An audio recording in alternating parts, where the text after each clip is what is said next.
пакуль будзе існаваць гэты рэжым, рэпрэсіі не спыняцца і будуць паглыбляцца, павялічвацца і пашырацца.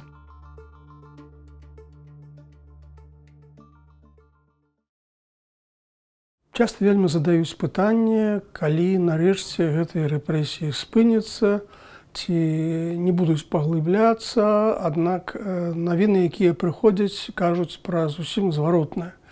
Рэпрэсіі павялічваюцца і распаўсюджваюцца ўсё на новыя слаі насельніцтва, у тым ліку на тых людзей, якія выехалі за мяжу. Ну і вось апошняя навіна. Цяпер будуць судзіць людзей за тое, што яны ўдзельнічалі ў святкаванні Дня волі за мяжой. Абсурднасць сітуацыі ў тым, што 25 гадоў у самой Беларусі, 25 гадоў кіравання Лукашенка, у самой Беларусі людзі святкавалі гэтае свята. У 2018 годзе нават з дазволу ўлады ў цэнтры Менску каля опернага тэатра. Нікога не хвалявала гэта не лічылася злачынствам. А цяпер іх збіраюцца судзіць па артыкуле аб стварэнні экстрэмісцкага фарміравання і дыскрэдытацыі Рэспублікі Беларусь.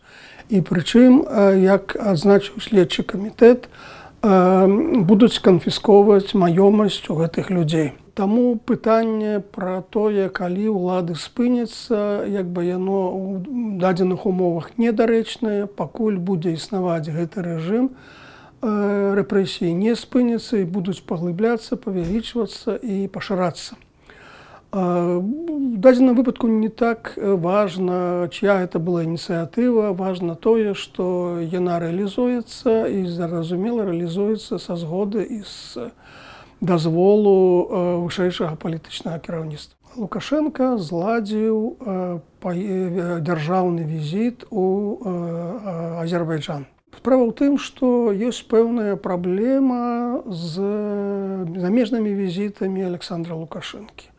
Ўсё ж такі міжнародная ізаляцыя ўплывае на эту сітуацыю. Калі вынесці за дужкі візіты Лукашэнкі ў Расію, то застаецца, што постсавецкая прастора, ну і вот цяпер асвайвае Афрыку. Ну і таму гэты візіт фактычна за 5 месяцаў Новага года, гэта другі замежны візіт.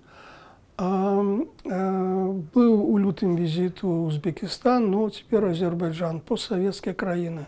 Пра Расію мы не кажам, там зусім па іншых правілах і з іншай інтэнсіўнасцю адбываюцца візіты. На што варта звярнуць увагу?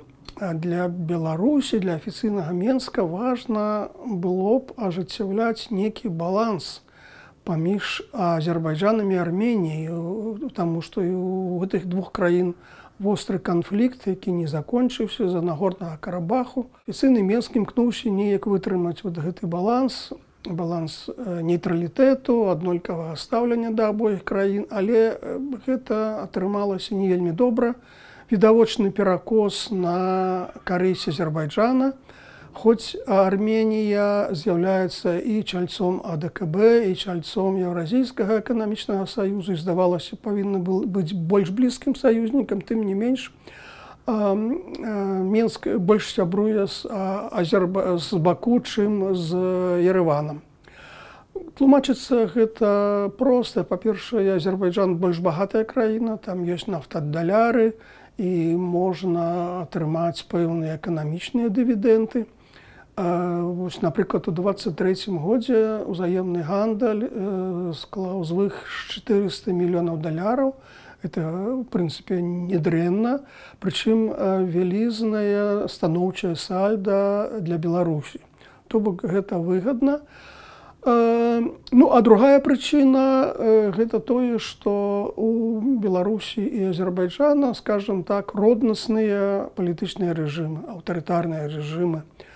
І гэта таксама ў пэўным сэнсе збліжае і лідараў, і палітычнае кіраўніцтва двух краін. Даволі інтэнсіўны абмен візітамі на вышэйшым узроўні. 5 разоў прэзідэнт Азербайджана Ільхам Аліеў быў у Беларусі з візітам, А Александр Лукашенко вось гэта 7-й візіт. Прычым, калі раней гэтыя візіты чаргаваліся, то бок спачатку адзін прыязджае ў сталіцу другой дзяржавы, потым наадварот, то апошнім часам такое чаргаванне знікла.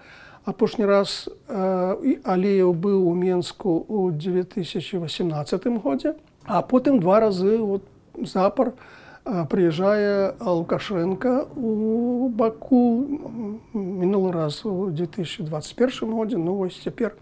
Прычым мінулы раз ягоны візіт быў першы замежны візіт, зноў жа не лічачы Расію, пасля падзей 2020 года, калі ягоная легітымнасць пастаўлена пад сумнеў. І вот той візіт быў вельмі важны, Аліеў яго прыняў, значыць, прызнаў яго легітымнасць, хаця на Захадзе Лукашэнку не лічаць прэзідэнтам дасюль.